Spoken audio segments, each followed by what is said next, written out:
കഴിഞ്ഞ വെള്ളിയാഴ്ച ഒരാവശ്യത്തിന് ഞങ്ങളിങ്ങനെ ഷാർജയിൽ പോയി. ഞാനും വൈഫുണ്ട്. വൈകിട്ട് ഒരു സാമ്പിൾ ഓഫീസിൽ ഒരു സാമ്പിൾ കളക്ഷൻ ചെയ്യാനും അവിടെ ഒരു മീറ്റിംഗ് ഒക്കെ ആയിട്ട് പോയതായിരുന്നു. അങ്ങനെ ഈവനിങ് ഒരു 7:30 ഒക്കെ ആയപ്പോൾ എനിക്കുണ്ടായ ഒരു അനുഭവം കേട്ടോ. ഞാൻ വണ്ടി പാർക്ക് ചെയ്ത് ഇറങ്ങിയ പാട് ഒരു ഹിന്ദിക്കാരൻ ആള് എൻ്റെ അടുത്ത് പറഞ്ഞത് ആള് ഗുജറാത്തോ പഞ്ചാബോ അങ്ങനെ ഏതോ ഒരു സ്ഥലമാണ് പറഞ്ഞത്. അപ്പോൾ വണ്ടി നിർത്തിയ പാട് ഇയാൾ ഇങ്ങനെ ചിരിച്ച് കാണിച്ച് വണ്ടി നോക്കി നിർത്തണം എന്നൊക്കെ പറഞ്ഞ് ഹിന്ദിയിൽ അങ്ങനെ സംസാരിച്ചു.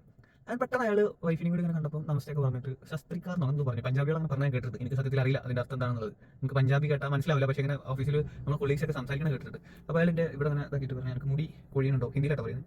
അപ്പോൾ എനിക്കും ഇതേപോലെ ഉണ്ടായിരുന്നു, ഞാൻ ഒരു ഓയിൽ തേച്ചിട്ടാണ് മാറിയത്, അപ്പോൾ ശ്രദ്ധിക്കണം ഇവിടുത്തെ ക്ലൈമറ്റിന് പ്രശ്നം എന്നൊക്കെ അങ്ങനെ പറയുന്നുണ്ട്. അവൾക്കാണെങ്കിൽ കുറച്ച് ഹിന്ദി മനസ്സിലാവുള്ളൂ.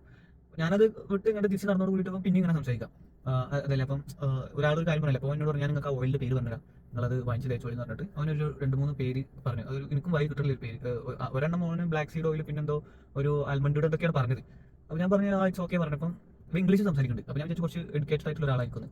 അങ്ങനെ എനിക്ക് നിർബന്ധം അത് എനിക്ക് ഇതാക്കി തരണം. അപ്പോൾ അവനക്കാണെങ്കിൽ അങ്ങനെ ഇടയ്ക്ക് വായിച്ച് നോക്കുന്നുണ്ട്, നമുക്ക് ഫോൺ അങ്ങനെ വരുന്നുണ്ട്, നമുക്ക് അർജന്റാണ്, പക്ഷെ എന്നാലും ഞങ്ങൾ സഹായിക്കാറുണ്ട്. അവനെ ഞങ്ങൾ ഗലിയിൽ കൊണ്ടേ. അപ്പോൾ ഞാൻ അവനോട് പറയുന്നുണ്ട് എനിക്ക് സമയമില്ല, ഞാൻ വേറെ കാര്യത്തിന് വന്നതാണ്, പക്ഷെ അവൻ വിട്ടില്ല.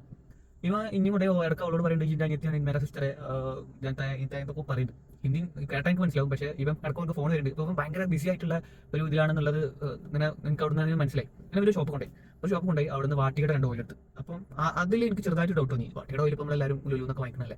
അപ്പോൾ എൻ്റെ പേയ്മെന്റ് കൊടുക്കാൻ ഞാൻ പൈസ പറഞ്ഞു ഞാൻ കൊടുത്തോളാം. ഞാൻ പറഞ്ഞു വേണ്ട, ഞാൻ കൊടുത്തോളാറിട്ട് അതിന് 20 ദിവസം കൊടുത്തിട്ടോ ഞാൻ. അങ്ങനെ അവരെ ആ ഷോപ്പത്തോട് ചോദിക്കുന്നുണ്ട് ഇവിടെ എവിടെയെങ്കിലും റാനി മാർക്കറ്റ് ഉണ്ടോ അല്ലെങ്കിൽ ആയുർവേദിക് കിട്ടണമെന്നുണ്ടോ ചോദിച്ചപ്പോൾ അയാൾ ബാക്കിൽ ഒരു സ്ഥലം കാണിച്ചു കൊടുത്ത് ഇവന്റെ സംസാരം കേട്ടപ്പോൾ അവിടെ പോയിട്ടേ ഇല്ലാത്ത രീതിയിലാണ് പെരുമാറുന്നത്. അങ്ങനെ ഞങ്ങൾ എന്തായാലും അങ്ങോട്ട് പോയി. അങ്ങോട്ട് കൊണ്ടതിന് ശേഷം ഇവൻ ആ കടയിൽ കയറുമ്പോഴും അയാൾക്ക് ഇവനെ ഒട്ടും പരിചയമില്ലാത്ത രീതിയിൽ ആവാൻ വേണ്ടിയിട്ട് ഇവൻ ആ രീതിയിലാണ് സംസാരിക്കുന്നത്. അപ്പോൾ ഇവരെ ഒരു മിസ്കമ്മ്യൂണിക്കേഷൻ അല്ലെങ്കിൽ അവർ ആ നോട്ടം കണ്ടപ്പോൾ തന്നെ എനിക്ക് ഏകദേശം ഒരു ചെറിയൊരു ഡൗട്ട് വന്നിരുന്നു. അങ്ങനെ ഇവനൊരു പൊടിയെടുത്ത് 2 ടൈപ്പ് പൊടിയെടുത്ത്. അപ്പോൾ ഇവൾക്ക് മുടി എന്നുള്ള സംഭവം കണ്ടപ്പോൾ ഇവൾക്ക് ഒരു ചെറിയ ആകാംക്ഷ ഉണ്ട്. അപ്പോൾ ഞാൻ എടുക്കണമെങ്കിൽ എടുത്തോട്ടെ, എനിക്കാണെങ്കിൽ മുടി പോകണേനോ അല്ലെങ്കിൽ ഇങ്ങനെ തലയിൽ തവണേനോ പ്രശ്നമില്ല. ഡാൻഡ്രഫിന്റെ ഒരു ഇഷ്യൂ മാത്രമേ തോന്നുന്നില്ല, അതൊക്കെ മുടി പോയിച്ചിട്ട് കുഴപ്പമൊന്നുമില്ല. അപ്പം അത് അവങ്ങനെ നിരത്തി വെച്ചു. നമ്മൾ ഈ കവടിയൊക്കെ പോലെ അങ്ങനെ 9 എണ്ണ വെച്ചു.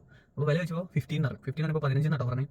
അങ്ങനെ ഇവൻ ഈ പൊടിയൊക്കെ കൂടി ഒരു പേപ്പറിൽ അങ്ങനെ ഇതാക്കിയിട്ട് ഈ കുപ്പിയിൽ ഇടാൻ പോയ സമയത്ത് പെട്ടെന്ന് ഇങ്ങനെ ഓർമ്മ വന്നു. എന്നോട് മുമ്പ് ഒരു ഫ്രണ്ട് പറഞ്ഞത് അങ്ങനെ ഒരു തട്ടിപ്പേരുണ്ട്. അപ്പോൾ ഞാൻ ആ ബോട്ടിലിന്റെ മേലെ അങ്ങനെ കൈ വെച്ചിട്ട് ഞാൻ അവരോട് ചോദിച്ചു ഇതിന്റെ എക്സാക്ട് പ്രൈസ് എത്ര ചോദിച്ചു. അപ്പം പറഞ്ഞു 15 എന്ന് പറഞ്ഞത് ആ ഒരു വെച്ചതിന്റെ, അതായത് ഒരു കയ്യിൽ ഒരു നുള്ളു പോലെ ഉള്ളത്. അങ്ങനെ ഓരോ നുള്ളിനും 15 ആണ്, ടോട്ടൽ 135 എന്നാണ്. ഞാൻ പറഞ്ഞു പറ്റുന്ന അറിയാം, ഞാൻ തരുന്ന പൈസ. ഞാനോട് വരുമ്പോഴേ ചോദിച്ചു എനിക്ക് അർജന്റില്ല, അത് ആവശ്യമില്ല അല്ലെങ്കിൽ. അപ്പോൾ അത് പറഞ്ഞോട് കൂടി ഇവന്റെ ആ ചിരിച്ചുകൊണ്ട് ഹെൽപ്പിംഗ് മെന്റാലിറ്റിയിൽ ഉണ്ടായിരുന്ന ഭാവം മാറി.